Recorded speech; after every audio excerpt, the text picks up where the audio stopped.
Hello, and welcome to the cooking programme. Today and for the rest of this week, we're going to talk about vegetarian cooking. And to start with today, we've got 2 cooking hints for simple but useful and delicious foods that will always be popular at vegetarian tables.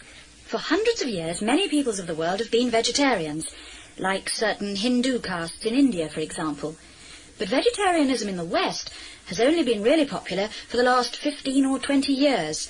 For us, it's a modern phenomenon. Yes, it certainly is.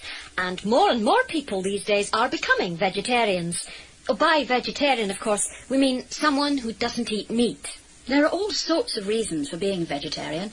Some people stop eating meat because they don't want animals to be killed, because they don't agree with the way we humans destroy the animal world. Some people genuinely don't like the taste of meat. And some others think that meat is not very good for you because it's too fatty. And still others think that eating meat makes you more aggressive than you would be if your diet was meat-free.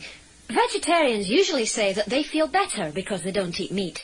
And today, with so many good vegetarian restaurants and cookbooks, it's certainly exciting to be a vegetarian cook. Yes, Fiona, I'm sure that's right. Today, in our first vegetarian programme of the week, we've got 2 fairly common and easy dishes for you. Yes. The first recipe is for a kind of hummus.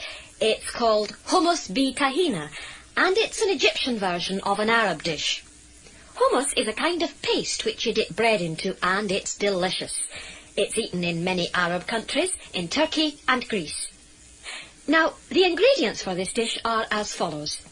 You need half a pound of chickpeas, a teacupful of tahina, and another of water, a little lemon juice, garlic, and 2 tablespoonfuls of olive oil. So what do you do, Fiona? Well, you start with half a pound of chickpeas. You can get them from most supermarkets. And you soak them in water for about 24 hours. As long as that? Yes. You must soak them for that long if you want them to be soft enough for this hummus. After 24 hours, put them in a thick pan. An enamel or iron pot is the best. And cover them completely with water. And cook them for 3 to 4 hours. Then, when the chickpeas are really soft, you strain them and squash them until you get a fine paste. And now you can add the other ingredients, right? Yes. Make 2 or 3 garlic cloves into a puree. Stir in the tahina, the olive oil, and the lemon juice. You can then add salt and pepper. All we have to do now is to pour in the water.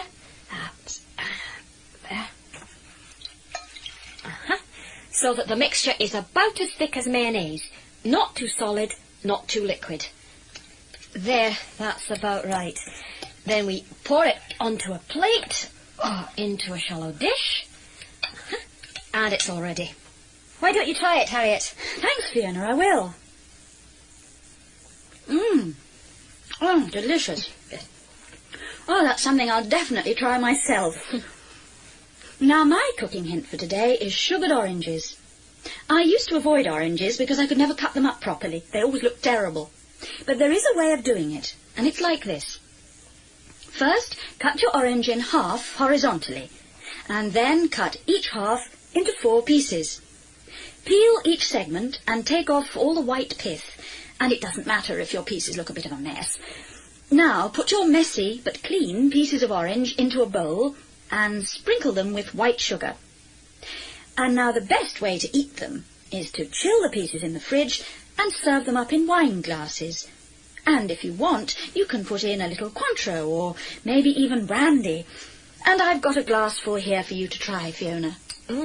What a lovely idea. Very simple, but just let me have a taste. Oh, delicious. And just the thing after a heavy dinner, especially with this Cointreau. Yes, it is. But that's all we have time for today. I hope you've enjoyed our recipes. Yes. So, now it's goodbye from me, Fiona MacDonald. And goodbye from Harriet Walker. Goodbye.